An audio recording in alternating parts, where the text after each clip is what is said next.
Hello everybody, welcome back for another video. Hope you're all doing well and that you're all having a great day. Some very interesting news today to start things off. Justin Sun, who is the founder of Tron, published a tweet in which he mentioned that his creation was much better than Ethereum, the second most important blockchain in the global market cap. Tron is a blockchain that seeks to decentralize web content. Since its inception until some months ago when the mainnet was announced, the tokens known as Tronics were ERC20 smart contracts running on the Ethereum network. In the tweet, Mr. Sun says that Tron is 80 times faster than Ethereum, a decisive advantage, especially in terms of scalability in the medium and long term. The transaction speed is a factor that is now widely taken into consideration to evaluate the convenience or potential of mass adoption of a given blockchain. There's a bit more than that though. As the tweet shows, the recent acquisition of BitTorrent is a matter of strategic importance to Justin Sun. The well-known businessman believes that the combination of BitTorrent's infrastructure with Tron's blockchain could help create the most advanced peer-to-peer network in the entire world. There was a lot of news. I told you guys before, I don't know if you remember, this had to be 3 or 4 weeks ago. As Tron was getting ready to launch, I told you I was plagued by an enormous amount of news about Tron launching, how great Tron was, and it was across at least like 9 different websites. It was kind of insane, and there was a huge belief that there was going to be some huge spike in price after this ended up launching. It did not. No one knows if it's because of the market going down or whatever the situation might have been. But then about a week and a half ago, no, 2 or 3 weeks as well, we had news that Justin Sun was in the process of acquiring BitTorrent. This was also expected to cause a huge spike in price. And then we had news, I want to say about a day or 2.5 ago, of the acquisition finally going through. And this is supposed to be, in his mind, something that is going to make Tron not only better than Ethereum, but possibly the largest coin in the cryptocurrency space. This was not the first time that Justin Sun had promoted his blockchain by explicitly saying it is better than Ethereum. A few weeks ago, he also tweeted an image in which he comments on 7 reasons why Tron outperforms Ethereum. I am not going to read through these because I am almost certain it's just stuff that he's probably said before. Within this graph, it is important to note that although the transactions per second shown are much higher than the current figures, speed has always been one of Tron's strengths when it comes to justifying its value over Ethereum. Tron currently lost its place in the top 10 of cryptos with the largest market cap. By the time this article was written, Tron has ranked 11th, but I kind of think that's also because, Tether is making its way up. I think it's actually really close to being like number 9 or number 8 or something on the list as well, simply because you can print more Tether and then Tether goes up in the space. Anyway, on the other hand, Ethereum occupies the second place within the market cap with an overall figure of 5.2 billion USD. So far, Vitalik Buterin has not made any comments, and I'll explain that in a second. The well-known developer is famous in social networks for expressing his opinion without holding anything back at all. So Vitalik always, okay. You would assume because Vitalik is very thin, people call him frail, and I've heard many jokes about that he needs to eat a cheeseburger before he has, any Ethereum. He is probably one of the most outspoken people in the cryptocurrency space. I've seen before Charlie Lee definitely stand up for his own when people have come for him. Vitalik doesn't hold back. I don't know what it is about him, but so I'll put it this way. Anytime someone that he not perceives as a threat, or someone is really coming for him, Vitalik pretty much just lets loose. You can look through his tweets. He's not afraid to call people names and stuff like that. This is why I kind of admire him. I think he's a very odd fellow. So the fact that he hasn't really responded back to anything that Justin Sun has said is kind of significant, because he probably maybe doesn't really consider him a threat. A lot of people have asked me before why I don't like Tron, or why I haven't spoken about Tron. To put it out there, I thought about making a video about it, but the video would have been like 45 seconds long, so I might as well just say it right here. It pretty much comes down to before Tron even got really started and they kind of just had their white paper, people figured out that that Tron's white paper was actually plagiarized. Tron said that it wasn't plagiarized, and then people were posting images online. I'm pretty sure you can find it on Google as well, where they were pretty much had copy and pasted things like their not entire white paper, a large portion of their white paper was copied and pasted from other projects. They said it was a translation error, but you don't really translate paragraphs upon paragraphs and then they correspond to other coins that are out there. And then just besides that, I told you guys a couple days ago, I've gotten to the point where just about every single ERC20 token that has been built on top of Ethereum at some point or other, you guys know I love EOS as well, but they've also done the exact same thing. Everyone keeps claiming that they're faster or better or stronger, and we can do this, and we have this, and blah, blah, blah, this, and ours is going to be associated with this.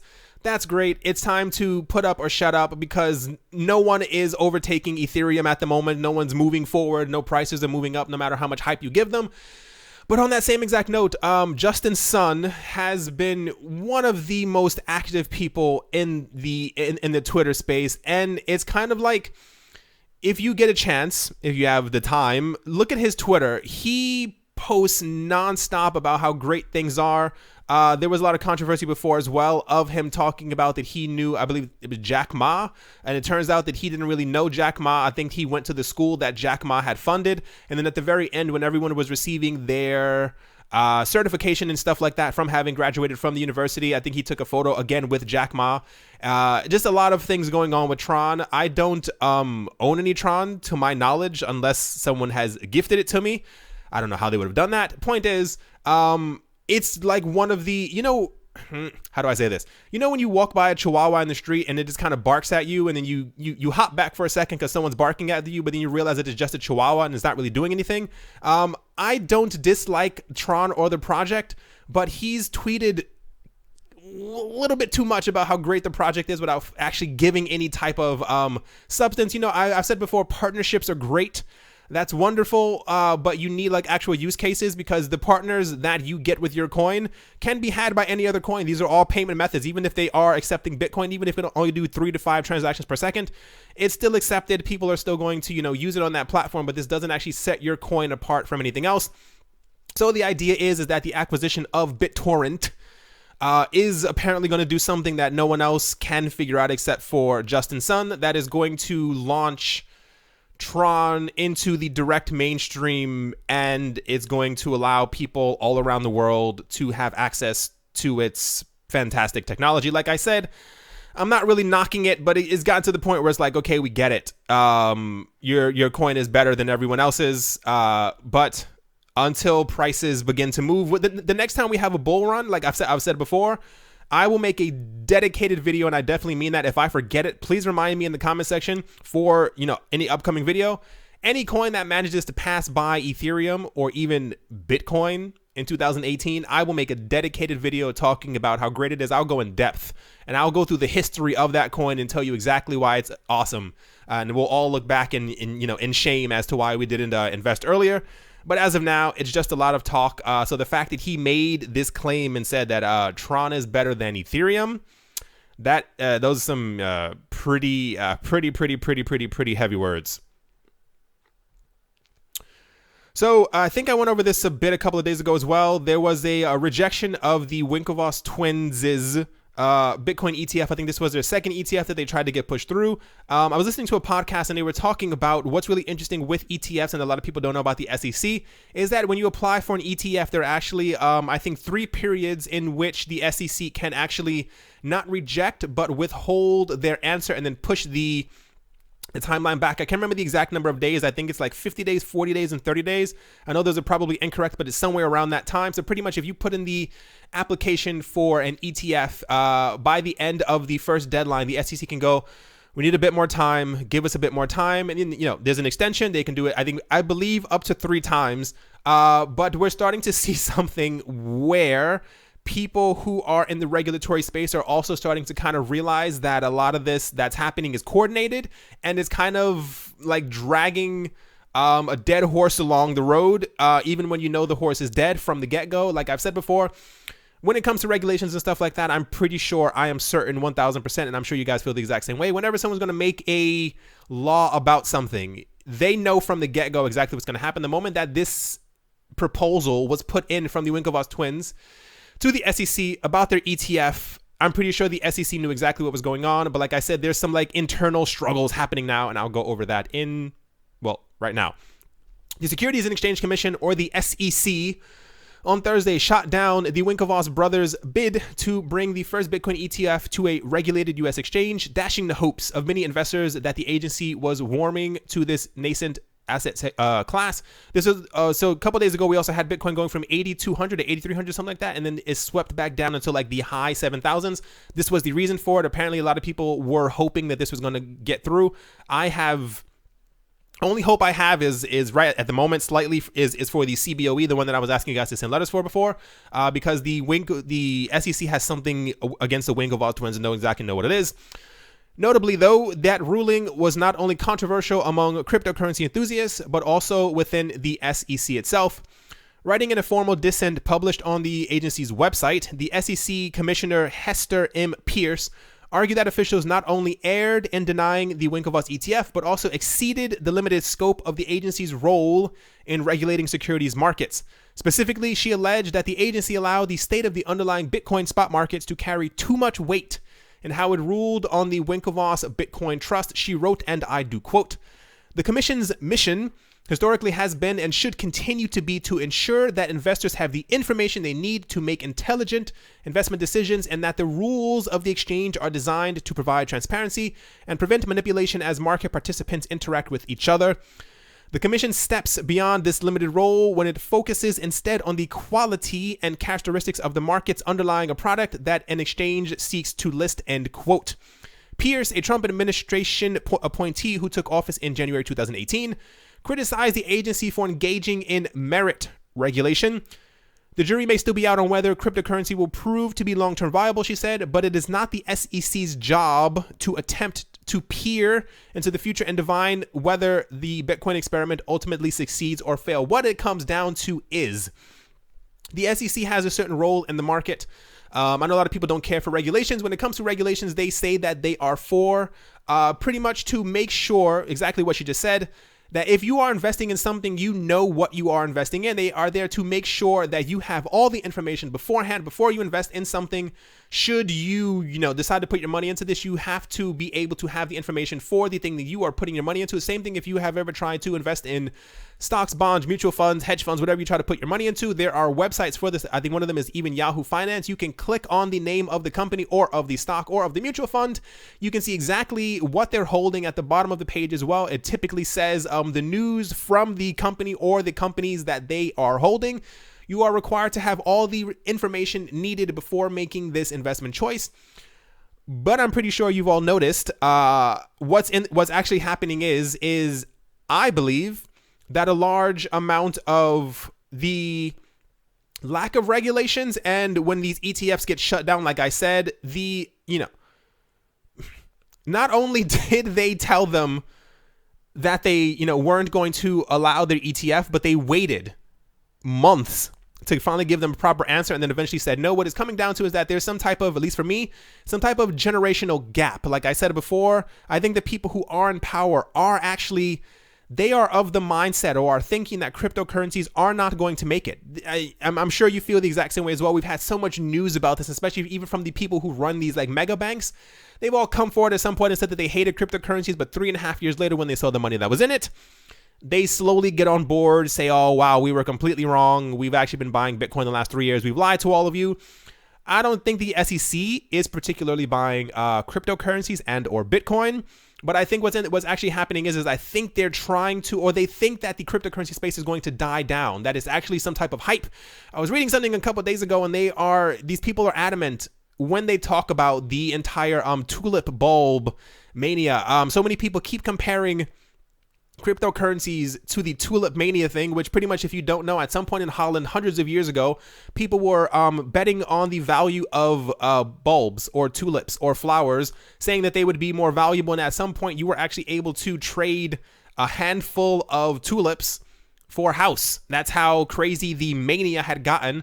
But people don't understand that this isn't trading flowers. I'm not sending you a flower in the mail. I'm sending you value through the internet, through wireless. It's floating through our heads right now in a matter of seconds. And I think people within the SEC as well are slowly starting to understand this. This is why it was also, what was it? A couple of weeks ago when I think the second or third lawsuit was happening against Ripple.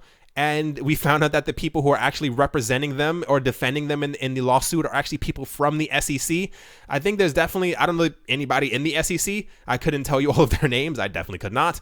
I think there's definitely some type of power struggle going on within. I think a lot of the members understand that crypto is the future. And this is why we had the other guy a day or two ago talking about, the US is 4 years behind when it comes to blockchain technology because they have there are higher ups somewhere on the totem pole who are telling everyone else, no, you can't do this. No way you can't do this, blah, blah, blah, blah, blah. And it's like, you're wasting your time. Imagine if the US took the initiative and became first. I'm not going to get into that argument once again, but this is kind of what's happening, or rather, this is what has happened in the SEC.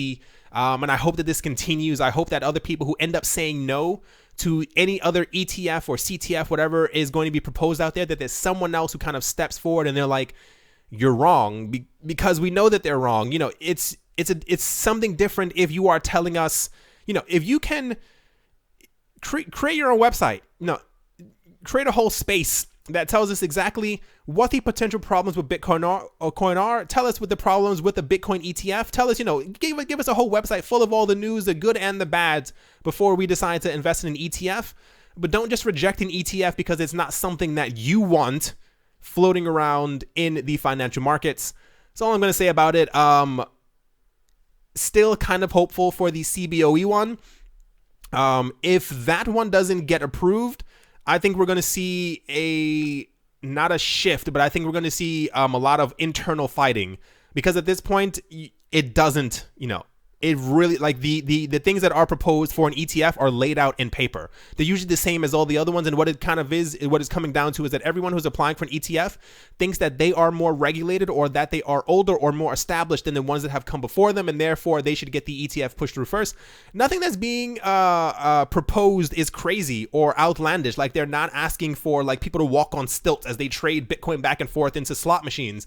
It's the same thing as every single other ETF, except that it's attached to Bitcoin, and that is going to be physical ETFs, at least for the CBOE, where people actually have to hold or own Bitcoin in order for the fund to get going.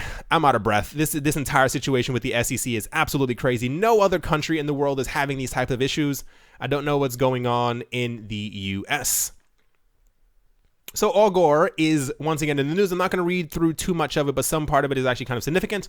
On the 25th of July, 2018, Al Gore, or their coin known as REP, R-E-P, a decentralized and peer-to-peer market platform built on the Ethereum blockchain, announced its weekly update from the total amount of Ethereum earned.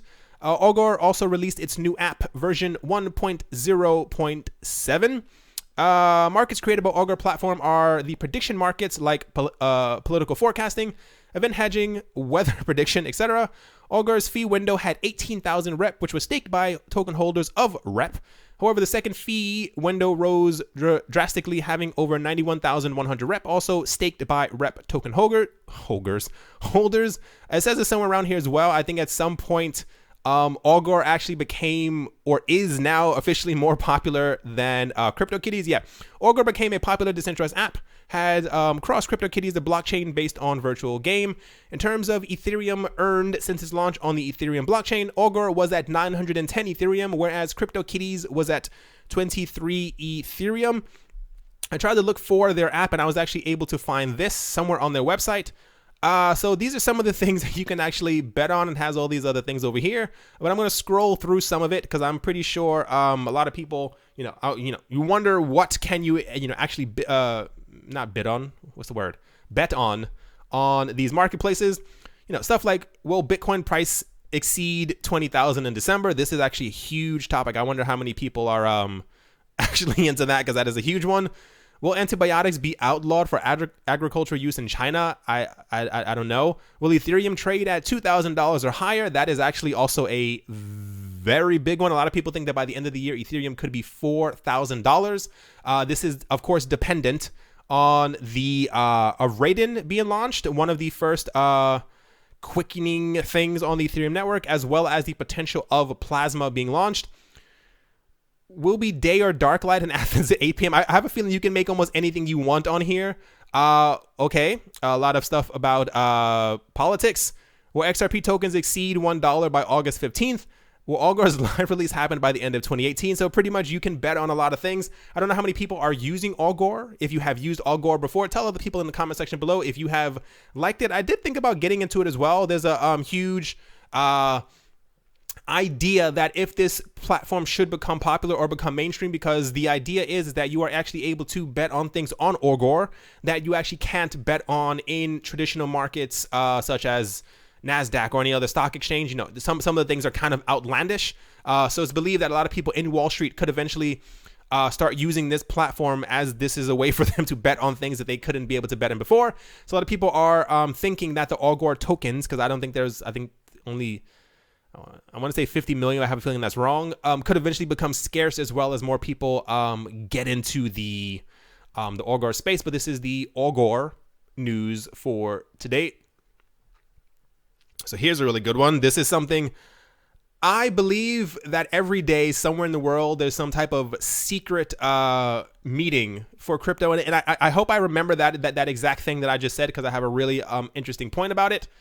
Anyway, the cryptocurrency markets took a hit this week after U.S. Securities and Exchange Commission, the SEC, denied the Winklevoss twins' latest attempt to list a Bitcoin ETF on a regulated stock exchange.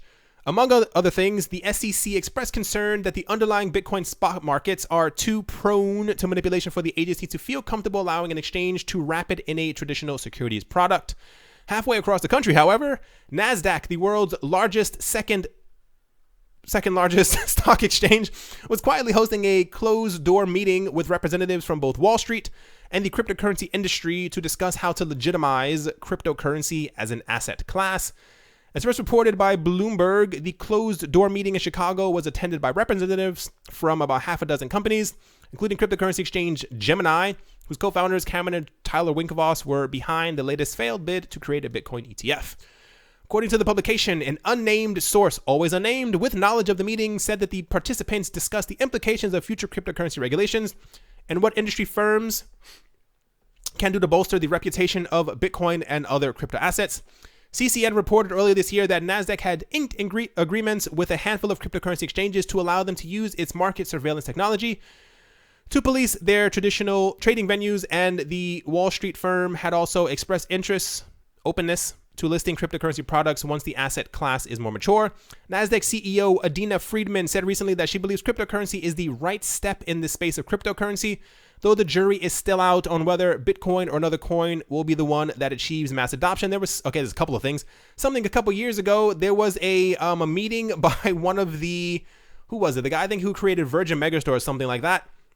Virgin Airlines as well. He had a secret meeting on his private island somewhere, and I told people about it. I think it was one of my very first videos, and I told people something definitely is probably going to be happening with cryptocurrencies, especially I think Bitcoin was around $200 at this point. You don't have secret meetings about anything like this, especially when it comes to Nasdaq having a secret meeting with the Winklevoss twins about how to legitimize cryptocurrencies.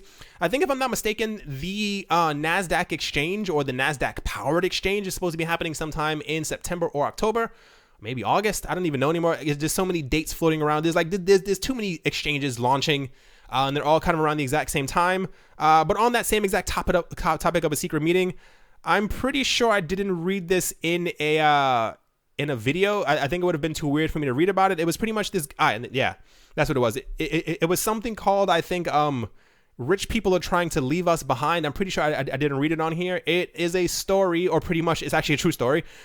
This guy from a university was talking about, he said someone paid him like his yearly wage to go have a meeting or have a conference. And he said, okay. He saw the building on Google Maps. He was like, okay, I assume, 300-400 people are going to be coming to this meeting. And he actually went to it, and he was told to wait in a room. And as he waited in the room, someone put out 5 chairs, and apparently it was like a secret meeting that ended up happening. He was led to believe that it was going to be something where he would be discussing the future of cryptocurrencies with a whole bunch of other people. Turns out it was a meeting between him and a couple other billionaires that were happening, and pretty much these people were asking him questions. How to keep their bodyguards in check should there be like some type of natural disaster, how to protect their families, should they buy in Alaska or should they buy in Australia in the event of some type of catastrophic event. And he said one of the things that really caught him off guard is that they're asking him all these really weird questions, and midway through, one of them looks at him and goes, "Bitcoin or Ethereum?" And he chuckled. He was like, ha, ha, ha. And he realized that they were all serious because they had all taken out like pieces of paper and they were writing down everything that he was saying. So there are a lot of secret meetings, at least I believe so, that are happening somewhere in the world every single day, of people trying to figure out if crypto is real, how long it's going to last, if it's actually going to last. I think one of the main, I don't not like Bitcoin. Double negative. You guys know I have my issues with Bitcoin, but I understand why it's the number one coin. I think if Bitcoin does remain the number one coin, it's probably because of secret meetings like this. I've told you guys before, the Winklevoss twins, the reason why they haven't added any other coin to their platform, especially not XRP or anything else that I think could cause a them losing power or market share, is simply because of how much Bitcoin they actually own. So when you're having a meeting with Nasdaq and the Winklevoss twins, I think Bitcoin is probably going to hold its number one spot simply because so many people have a strong grasp on it already. Point is, there was a secret meeting that happened that someone behind the closed door ended up telling us about. So we are privileged enough to hear this information about the secret meeting that happened between Nasdaq and these other rich people. But let's see exactly what's ending up happening. We're inching ever more closer to the time that is called September, where cryptocurrency is supposed to have this huge breakout moment that has been predicted since the beginning of 2018. Last up, there's a reason for this. There's a place called, or a cryptocurrency exchange called Bitrue. Bitrue, a Taiwanese exchange, recently announced that they will be launching their services with XRP as a base pair for currencies offered on the platform. While many exchanges with Bitcoin and Ethereum list them as base pairs, the addition of the third largest cryptocurrency as a base pair has been lacking. Bitrue aims to provide transparency to the ICO market by providing a professional selection of ICOs. Notably, the exchange is also partnered with OneChain, an infrastructure that connects various digital assets. The CEO of Bitrue stated, not going to read that, in a trading pair, the base is the currency using which users can buy other cryptocurrencies. In this scenario, users are able to buy currencies on the platform using their reserves of XRP. Prices will be calculated against the price of XRP for a crypto-to-crypto trading experience. I think there's a reason for this. I haven't heard much about Bitrue, but I think they're listing XRP specifically as their base currency because I believe in a couple of days, if I'm not mistaken, SBI is performing some type of test internally. SBI being the gigantic mega bank in Japan that has also listed XRP, and the guy who owns the bank, or one of the heads of the bank, has been constantly tweeting that XRP is going to be $10 by the end of the year. So what's happening is that I obviously don't have the news up here. What's happening is that in a couple of days, I think they're going to be doing a 30-day test. And the 30-day test actually, through SBI, actually corresponds with a 30-day period that the XRP ledger will be inaccessible, or I think you won't be able to see things that are happening on the ledger. At the end of this period, it's expected or believed, no one knows anything, but people are assuming that once SBI has done their tests, and if they're testing... So SBI actually deals in a lot of money every single day. I think it's like hundreds of billions of dollars or something like that. And it's believed that a fraction of this will actually be going through the XRP network. So as they're doing this testing, there are going to be huge amounts of fluctuations of XRP flowing through the market. And this is why the XRP ledger will be inaccessible for 30 days. Because SBI is going to be using it for 30 days. It's believed that at the end of this 30 days, which is leading us to once again, the September 1st time frame, is that XRP could then potentially go live. No one knows. And also at the same exact time, the news that SBI could then be using, they've already expressed that they're going to be using XRP, but then September 1st, they could be using XRP to all the money that the bank deals with, that they will be then funneling that through XRP. And at the end of all of this is then expected that XRP's price will then start to go up if it has billions of dollars flowing through its transactions every single time. This is why, at the end of all of this, why I think that Bitrue, and there's also another exchange, I can't find the exact name for them right now, that they're also listing XRP as their base currency. And I think this isn't happening by mistake. I think they kind of see what's coming with SBI and the money that's going to be flowing through XRP. So I think they're trying to jump the gun isn't the expression. I think they're trying to be at the foot of the race, the head of the race. You guys know what I'm saying. I think they're trying to beat everybody to the punch. That's what it is. Beat them to the punch to show them, that they're using it first so that they can kind of get the money that could potentially be flowing into the market. Once again, no one knows, not even me. I think not even the people who are dealing with these coins knows anymore. But this is the reason for this news. There's a lot of stuff happening. August is supposed to also be a very particular time. I think we have the Bitcoin ETF thing. I think a couple of exchanges are launching in mid-August. There's also something happening with an update. Someone somewhere. I don't remember anymore.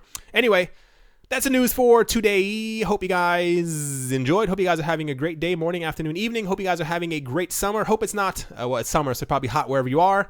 Hope it's not too unbearable. Thank you guys once again for all the support. I do appreciate it. And I will talk to you all soon. See you.